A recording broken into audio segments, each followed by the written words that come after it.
The logos of Disability Network Eastern Michigan and SMART appear on the screen. Transportation is a barrier for many people with disabilities. In this four-part series, I interview with SMART to learn more about their public transportation system and their services that may be able to help you. Welcome back to Disability Network Eastern Michigan YouTube channel. I'm Jeffrey Aston, and today I am with SMART, and I would like to introduce you to two people that are part of SMART's family of services. Thank you, Jeffrey. Hello, everybody. I'm Daniel Whitehouse. I am the Vice President of Paratransit and Microtransit Services here at SMART. I oversee our paratransit daily operations, our eligibility process that Jeffrey we're going to talk a little bit about today, and then our Smart Flex program, which is known as Microtransit. And to talk a little bit more about that, introduce himself, I'm going to turn that over to Jim. Hello all, my name is Jim Henderson. I'm the Assistant Vice President of On-Demand Services with SMART, and like Danny said, I oversee the Smart Flex service, which is our microtransit service. So, Danny, can you tell me a little bit about SMART paratransit services? Absolutely.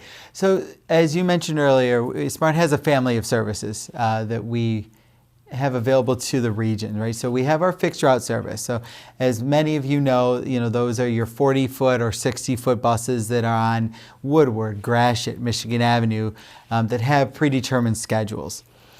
Our paratransit department is aimed to provide service to those who can't access that fixed route network. So we're looking, if your disability prevents you from getting to and navigating that system, what alternative services are available for those riders. We have an in-house paratransit department that our operators are employed by SMART. We also have riders who use microtransit to complement fixed route or in lieu of fixed route. But paratransit is a parallel service. It is the same days, same hours as our fixed route network. And what we do is look at the origin and destination trips and line them up with the fixed route network to ensure that equity. So, who qualifies for SMART paratransit services? Yeah, so a lot of people qualify. That's a good thing, right? We definitely have a good reach over our 1,700 square mile of service area in Wayne, Oakland, and Macomb counties.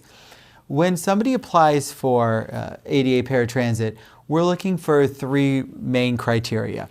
We're looking at their travel ability within their disability, right? And that looks at relation to how can they get to the fixed route? How can they access the fixed route bus itself or access the entire network? So great example is we'll take step one. Can they safely get to a bus stop? Somebody who has low vision may have trouble seeing barriers on their way. For example, if gray sidewalk had a raise or a dip, somebody with low vision may just see the gray and not see the rise or fall of the sidewalk, and that's a safety issue. So we look at them getting to the bus stop as the first hurdle in this adventure.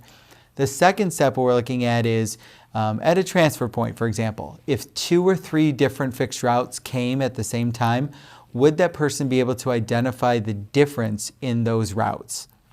That's making sure that they're getting on the right bus and getting where they need to in a safe manner. The third thing that we looked at, that we mentioned, is accessing the bus itself. Do they have the ability to get on the fixed route bus itself? And then once on there, can they navigate where to get off? And again, from the safety standpoint and the practicality, can all three of those criteria be met? And if one or more can't be met, then we look at paratransit as an alternative solution for them.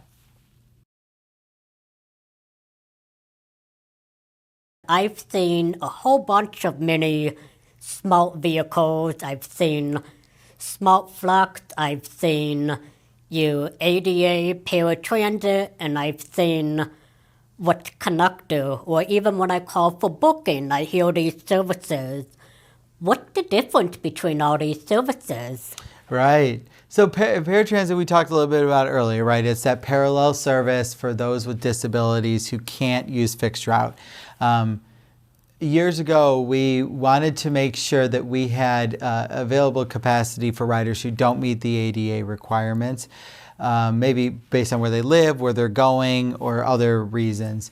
So SMART established a connector program, and the goal of that was to provide non-ADA service for riders within the Metro Detroit region, just to ensure that they had a level of service.